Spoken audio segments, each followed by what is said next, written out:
Hey guys, it's Will Morgan here. Today I'm going to be doing a video game review. This game is going to be called Dark Souls 3. It's one of my all-time new favorite games. It's got me super hyped. I played the first Dark Souls on PS3 and I could never get past it. And when I go back to Missouri and when I figure out where my PS3 is and where everything is, I'm going to be trying that again too. But Dark Souls, and I've never really played Dark Souls 2 because I've never really had a chance to get it, but Dark Souls 3 is super punishing. At the like, you wake up, go to a different area, like one of those little bonfires that let you respawn when you die, and then and that same area is your first boss fight. Like, you're not leveled up or anything, you got starting weapons, you have to learn all the patterns, and halfway through the fight the guy turns into this giant oily snake squirrel monster thing. It's really gross and horrifying and I nearly pooped my pants. And the game will test you to the point of whether you have the strength to control your anger and not break your console in a fit of rage. I've probably got like 5 more bosses to go until I kill or 5 or 6 until I kill every boss in the game. And it's taken a very long time to get up until that point. I died so many times in this game already and I haven't even beaten it yet. I still have to face a Lord of Cinder, which is one of the main bosses in the game. I have to fight 3 or 4 optional bosses, one of which rides a freaking dragon. It's punishing and will make you cry inside but make you laugh on the outside. You can't blame anyone but yourself because the game is just too good at that. But essentially this is a spoiler review, so I have to tell you something. Essentially the game is you are an undead. You're a warrior that is undead.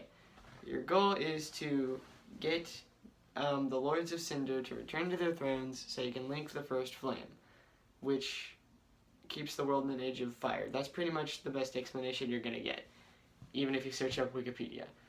Anyways, the only way, because the lords have abandoned their thrones, you must face each Lord of Cinder in combat. That means you have to face 5 of them, and then when you defeat them and return all of their ashes, no, wait, not 5.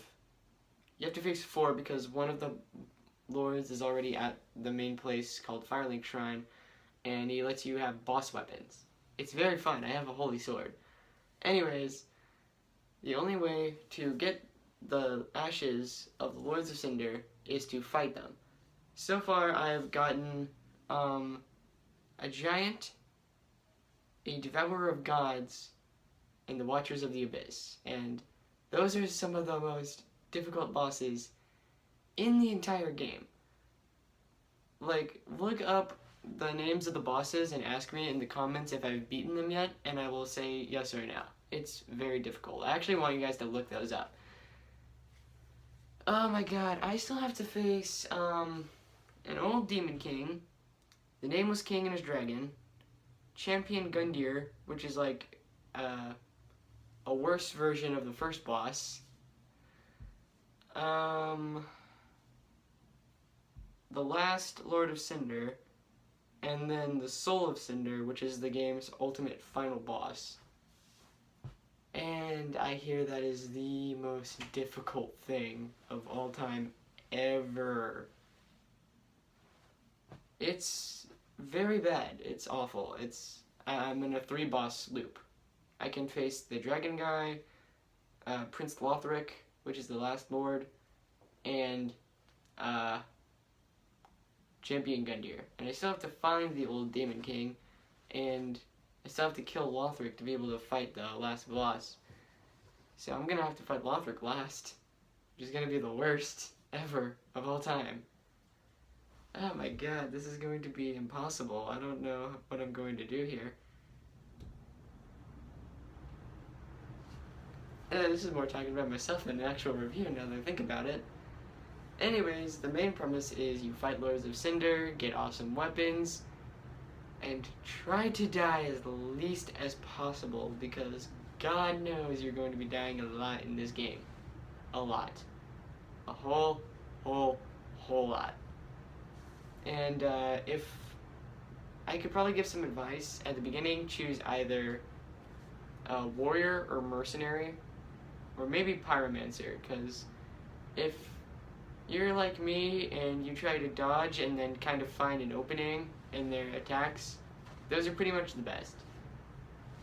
And try and get really good weapons. Like, only try and find weapons that either raise your damage or aren't too heavy, or do a ton of like fire or dark magic or frost magic, stuff that kills them quicker. It's such a hard game. Anyways, that's pretty much my really bad review of this game. Jesus, I am not good at reviews, aren't I? And yeah, I hope you enjoy. So, viewers, look up the names of the bosses. Like, go on the internet, search up list of Dark Souls 3 bosses, look up the names, and ask me if I beat any of those guys in the description. So, peace